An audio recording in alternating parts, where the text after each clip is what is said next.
At kaugnay ng pagbisita ni Pangulong Ferdinand R. Marcos Jr. sa UAE, binisita rin niya ang Filipino community doon. Nagpaabot naman siya ng pasalamat sa ating mga kababayan dahil sa malaking ambag na mga ito sa pag-unlad ng UAE. Ang detalye sa report ni Clazel Cordelia. Kayo ang nagdadala ng dangal sa Pilipinas. Kaya you are the source of pride and honor of our country. Pinasalamatan ni Pangulong Ferdinand R. Marcos Jr. ang mga Pilipino sa United Arab Emirates na ibinabandera ang husay at talento ng mga Pinoy sa labas ng bansa. Sa harap ng daan-daang Pilipino sa Abu Dhabi, iginiit ng Pangulo ang malaking ambag ng mga OFW sa pag-unlad ng UAE. 700,000 Pinoy doon ang nagtatrabaho sa larangan ng construction at engineering, healthcare, turismo, household at corporate jobs. Patunay ng sipag at galing ng mga Pinoy.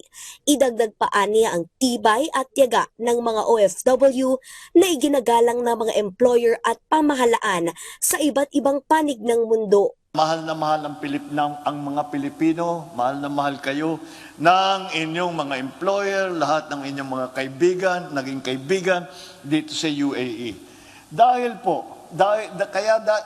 doon, siyempre, nagmamagandang loob po, gusto tayong tulungan, gusto makipag-partner sa atin ang UAE.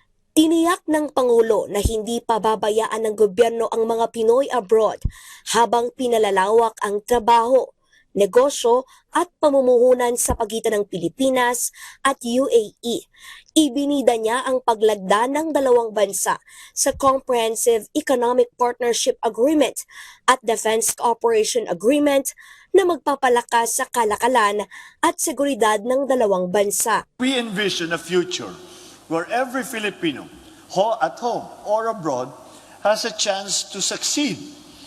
Because once we deepen our trade and investment partnership with, for example, the UAE, we are laying the groundwork for employment opportunities in more varied sectors and wider market access for Filipino businesses.